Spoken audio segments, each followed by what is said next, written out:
The Indiana Players are about to present their next show. It is Last Train to Nibrock. And joining us this morning here on Indiana in the Morning is the director, Mary Jo Bowes, and one of the cast members, Jonathan Bogart. And we're glad that both of you could stop by. One of the cast members, there's only two in this play. Really? This is so this is half the cast right here. Half the cast right here, yeah. We all fit in here. It's amazing. But it's great to see you both again. Mary Jo, maybe you can tell me what this is about. This is a World War II, I call it a World War II romance. Couple meets on a train. It's not exactly a troop train, but it could be. And then they are from the same small town in Kentucky. Mm-hmm. And the young man, Raleigh, has been discharged for medical reasons. We're not going to tell you what. And so they go back to Kentucky. And the next act, it follows their romance. Okay? Okay. Yeah, so this is going to be a nice romantic play set amongst World War II. And you and I were talking off mic about some of the research that you've had to do on this one. Well, my father was a navigator in a B-29. Mm-hmm. So I grew up with stories about World War II. Always, and at my age, we were talking about this the other night. I'm a first wave baby boomer. Yeah. So I kind of think I'm among the last generation that will remember hearing firsthand World War II stories. And I think they're very, very precious. And I like this play for one reason, because it's another expression of that incredibly important time in our history. All right, now let's talk with Jonathan Bogart here. Jonathan, talk about the role you get to play in the show. Oh, well, he's kind of a jokester. He's romantic. He kind of plays the female lead, plays with her throughout the course of the production. It's a terrible tease. Yeah, lots of, I know exactly how to push her buttons throughout the entire play, and I do it relentlessly. And I would imagine, having been serving in the war, he's been waiting to do it, hasn't he? Well, he hasn't been serving in the war. That's the tragedy. Oh. He's been discharged before he can go. So he has a burden of not being a part of that great adventure. Oh, genius. But desperately wanting to. And I'm sorry, I'm going to interject a little bit. Go ahead. My actors are very young. So I tried to give them an image of what this couple should be like. And I say Sam and Diane. Do you know who I'm talking about? Yeah, cheers. Okay, thank you. Good. They didn't. Oh.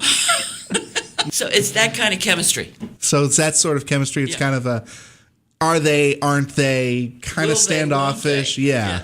Yes. Oh, a lot of quick back and forths. It makes for a good bit of dialogue.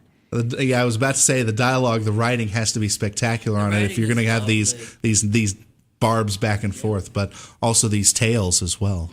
Oh, so talk about your co-star a little bit. Oh, well, I'm working in with Maddie Penrose. She's been a pleasure to work with. Got to work with her back first in the Battle of Shallowford, way back. It was last year. No, that was... It just seems it was way last back. year, all right. It seems like way back, yes.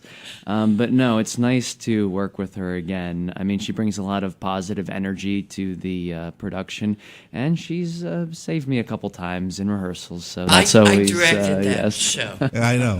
So I'm the old movie freak, and I just thought of this morning. I want to say, if you loved them in Shallowford, they will wow you in Nibrock. Aha, sounds like one of those old trailers. Exactly. Mary Jo, you've directed plays where you've had large casts, and this one is, as you said, just two people in it. Is it more difficult to direct a play that is just a small cast, or just a two-person cast? It's two different species. Mm-hmm. A large cast, as you know, having been in many of my musicals at the high school, you get them on stage, they do wonderful stuff, and you get them off stage. You don't have the freedom to experiment with deep emotions, et cetera, et cetera, et cetera. Right, yes. On the other hand, when it's a two-character play, the actors have all the burden on their shoulders. So, and as the coach, it's my job to make them shine.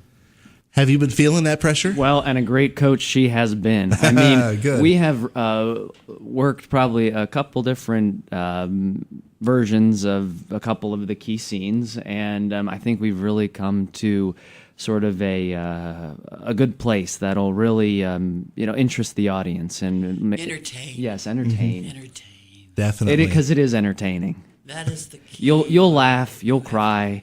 Another one of those Yes, old-time movie yes. trailers. I hope. But it does sound like one of those timeless stories that maybe could have been told in the movies back in the day. Oh, yes. Yes. This is a Jimmy Stewart role. All right. So kind of the everyman Yes. who With a southern accent. and who wants to do big things, but Yeah. just circumstances won't allow him to. Precisely. Yes, Very that good. sounds very familiar. Sounds very familiar. Let's go over show times and show dates. Mary Jo, when are we going to get a chance to see Last Train to Nibrock? This weekend, Friday and Saturday at 7:30 and Sunday at 2:30. And next weekend, Friday and Saturday at 7:30 and on March 17th, 2:30. And for those that need calendars, that'll be the 8th, 9th, 15th, and 16th for the 7:30 showings. And on the 10th and the 17th, it's a 2:30 matinee showing. So And how much are tickets once again?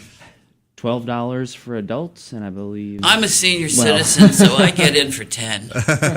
I imagine students get in for Yeah. something similar. Yes. Yes. And tickets are available at the door? That's right. All right. and online through the player's website as well. Excellent. So indianaplayers.com, I believe, is the address there. believe. All right. And excellent. And just wondering, what is the next show down the pike? I'm just wondering because I know that there's auditions coming up for it soon. Oh, I believe the next show is directed by Eric Whitmer, and it's Salty Toes and Sandy Kisses. All right. Well, we'll talk with Eric about that whenever that comes up. Yeah. But I was just wondering because people, they might want to audition for this type of And, stuff. and they'd be next Monday and Tuesday. All right. And you know what? The Indiana Players always welcome volunteer actors, but volunteers behind the scenes as We're well. all volunteers, dear. Yeah, of course. Nobody gets paid. But it's still It's a lot of fun. labor of love. All right, excellent.